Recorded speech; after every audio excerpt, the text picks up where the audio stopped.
If you do not have love inside you, how can you give it to others? So it's very important to inculcate love in yourself. Hello everyone, myself Karina Sharma and let's get started. It's very important to start loving oneself because जब आप खुद से प्यार करते हो, खुद की respect करना शुरू करते हो, you automatically start loving others. क्योंकि when you respect yourself, तब आपको सामने वाले का भी समझ आता है, okay, they have boundaries, they have priorities. If you do not have love inside you, how can you give it to others? So it's very important to inculcate love in yourself. Now the question is how to love yourself. So here are some of the points that will help you to love yourself. Point number 1 is know yourself. अपने आप को जानो. Very important to know yourself क्योंकि strengths पता हो तो you will fall in love with yourself and you will think कि okay I have good qualities.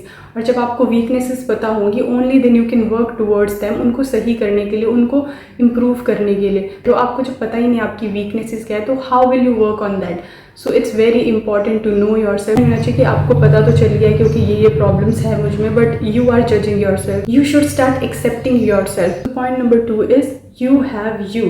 You have to take care of yourself. You have to take stand for yourself. There is no one who is going to do all this for you. अगर कोई कर भी रहा है आपके लिए ये सब तो it's very important कि आपको खुद के लिए ये करना आना चाहिए. Because when others take care of us, when others respect us, तो जब वो नहीं रिस्पेक्ट करते हैं, नहीं प्रायोरिटाइज करते हैं, then you will start questioning your worth. और आप अपनी जो भी आपकी सेल्फ रिस्पेक्ट है, जो भी आपकी सेल्फ वर्थ है, वो सामने वाले इंसान पे डिपेंड हो जाएगी कि किस तरह से सामने वाला इंसान आपको ट्रीट कर रहा है. So it's very important that you should treat yourself right and you should respect yourself. जब आपको पता है कि आप हो अपने लिए and you will take stand for yourself, you will respect yourself and you will prioritise yourself, then सामने वाला अगर कर रहा है तो भी इट्स ओके, नहीं कर रहा है तो भी it's okay. You will not put your worth on their actions और ऑन देयर बिहेवियर.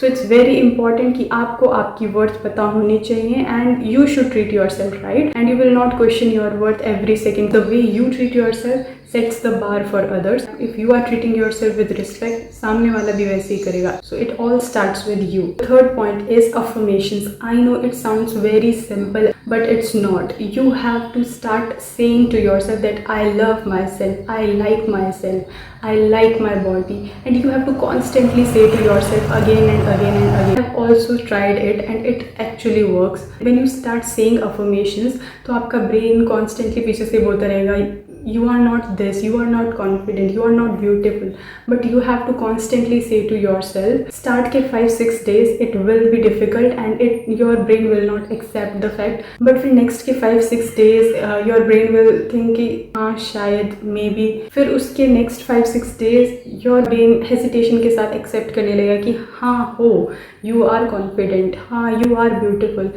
एंड जो नेक्स्ट 5-6 days होंगी यू विल फील कॉन्फिडेंट, आपको फील होगा and your brain will accept that without any hesitation and you will start feeling that way that okay you are confident, you are beautiful, you are worth it and you love yourself. आपको ये affirmations बोलते जाना है until जब तक आपको ये feel ना होने लगे that okay you are this thing. But you have to be consistent with this. आप ऐसे नहीं कर सकते आज बोली कल नहीं बोली परसों बोली. You have to continuously say to yourself at least 3 times a day.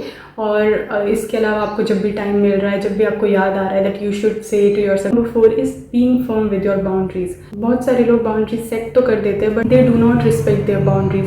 मतलब लोग उनकी बाउंड्रीज को क्रॉस भी कर देते हैं. So they do not say anything क्योंकि वो सोचते you yourself do not respect your boundaries, so why should be. And जब आप अपनी बाउंड्रीज का स्ट्रिक्ट नहीं होते हैं, फर्म नहीं होते हैं, so people will also not be firm with your boundaries. Because जब आप अपनी बाउंड्रीज कैसे ट्रीट करोगे, दे आर इम्पॉर्टेंट, तो लोग भी उसी तरह से ट्रीट करेंगे. So it's very important to respect your boundaries. Fifth point is that is the last point, catch and challenge negative self talk. आपको ये पहले भी बताया है that how you talk to yourself matters. When you are constantly saying negative to yourself you have to catch that हाँ you are talking bad to yourself, you are talking negative about yourself. And उसके बाद अगर possible है तो उनको positive thought से replace करने, नहीं तो उन थॉट्स को स्टॉप कर देना है. The real self love is here. आप सिर्फ जब अच्छा हो रहा है सब आप अपने आप को पसंद कर रहे हो और तब सब भी आपको पसंद कर रहे हैं. But when you are failing in life, when you are not doing good and जब आपसे कोई मिस्टेक हो रही है एट दैट टाइम आप कैसे अपने आप को ट्रीट कर रहे हो, दैट मैटर्स. वो सबसे ज़्यादा मैटर करता है. So you should always talk to yourself very politely and you have to stop criticizing yourself and others as well. जब आप खुद को क्रिटिसाइज़ करना कम करते हो तो आप सामने वाले को या फिर और लोगों को भी क्रिटिसाइज़ करना कम करते हो. It's very important to stop negative self talk. और आपको क्रिटिसाइज़ नहीं करना है खुद को, because that is good for you. That shows the real self love for yourself and that is good for others as well. क्योंकि जब आप क्रिटिसाइज़ खुद को नहीं करोगे, खुद को एक्सेप्ट करना शुरू करोगे, तो आप सामने वाले को भी एक्सेप्ट करना शुरू करोगे एंड यू विल थिंक कि ओके, प्रॉब्लम्स मुझ में भी है एंड प्रॉब्लम सामने वाले में भी है and I should accept that person as it is. So this is the end of the video and I hope आपको ये वीडियो पसंद आई हो, कुछ आपको इससे सीखने को मिला हो. And now I will meet you in the next video. तब तक के लिए stay happy, stay healthy and thanks for watching.